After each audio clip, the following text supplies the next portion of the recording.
नमस्कार, मी शरद साडगिलकर.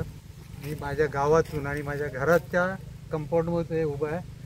हे आमची छाटणी हापूसची छाटणी चालू आहे. तुमच्याच मार्गदर्शनाखाली चालू आहे. तुम्ही बरेच दिवस मला बोलत होते की काहीतरी करा तर ते चालू आहे छाटणी. आणि त्याला ते बोडो ते हे लावतो म्हणजे परत त्याला कीडबीड लागू नये. ही फार जुनी कलम आहेत आमच्या. पाऊस जवळ असल्यामुळे त्यांना जर बोडो पेस्ट लावली तर बुरशी पकडत नाहीत आणि त्यामुळे मग जो फुटवा येईल तो व्यवस्थित फुटवा येईल, कारण बुरशी पकडल्यानंतर फुटवा येत नाही. तर ही आमची वडिलोपार्जित म्हणजे मला वाटतं ही 100 वर्षाची जुनी कलम आहेत. आता एकदम जुनी झाले आहेत, त्याला हे पण अजिबात आंबाच येत नाही. तर एकदम ती मरून जाण्यापेक्षा त्याला नवं जीवन देण्याचा एक प्रयत्न माझ्याकडून होतोय. देव त्याला साथ देव आणि तुमची साथ मला राहील. मला वचन दिलंय. या प्रयत्नामध्ये तुम्हाला खूप मेहनत करावी लागते, कारण आंबा असा आता म्हणजे आता जे सध्याची परिस्थिती अशी आहे की आंब्याला खूप मेहनत करावी लागते. त्यांना खतं द्यावी लागतात, त्यांना ज्यावेळेला मोहर येतो त्यावेळेला त्यांना फवारणी करावी लागते आणि फवारणी काही वेळेला 4-5 फवारण्या कराव्या लागतात. तर हे सगळं तुम्ही करणार आहात का? जास्तीत जास्त प्रयत्न करणार आहे. चांगलं हे आपण प्रयत्न करतो. आता हे घर बनवलं आम्ही लोकांनी. त्याच वेळेला आयडिया आली, म्हटलं आपण हे काहीतरी करावं. जुनं घर होतं ते रिपेअर केलं. प्रयत्न करत राहायचं, ईश्वर त्याला साथ देतो.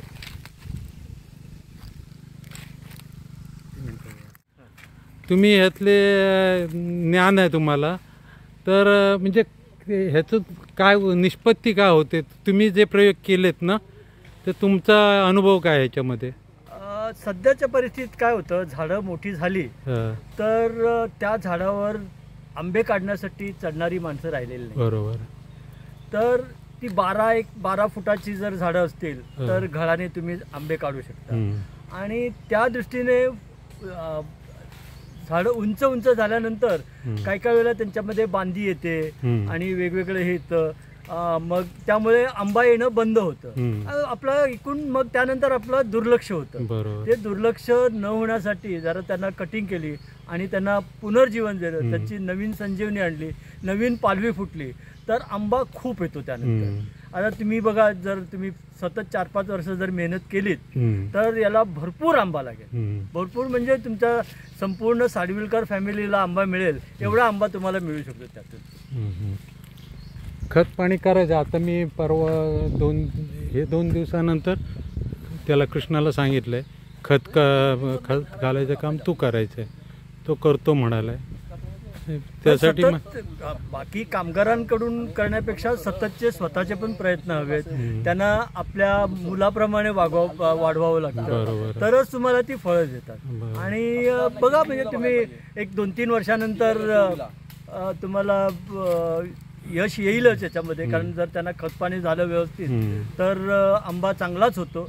आणि बघू, आपण शक्य तेवढी जी मदत मला करता येईल ती मी करीनच तुम्हाला. तुमच्या मदतीच्या जीवावरच मी ही उडी मारतोय खरं म्हणजे. का नाही तर माझी डेअरिंग नव्हते ॲक्च्युली.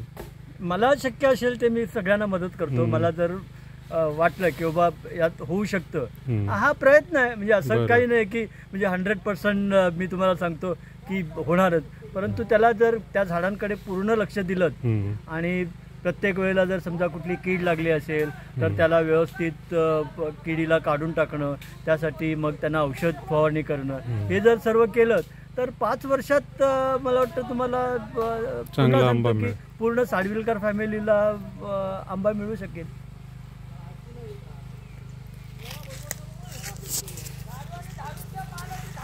धन्यवाद. माझा हा व्हिडिओ तुम्हाला आवडला तर सबस्क्राईब करा. जर सबस्क्राईब केलात तर इतरांना म्हणजे शेअर करा. सबस्क्राईब करा, शेअर करा. व्हिडिओ बनवायला आणि तुमचे कमेंट पण त्याच्यावर ठेवा. तुमच्या सजेशनची वेगवेगळ्या सजेशन द्या, त्यासाठी द्या. धन्यवाद. BR शिरसाट फोटोग्राफर आहे यांच्याबरोबर मी शरद साडविलकर हा व्हिडिओ केलेला आहे. धन्यवाद.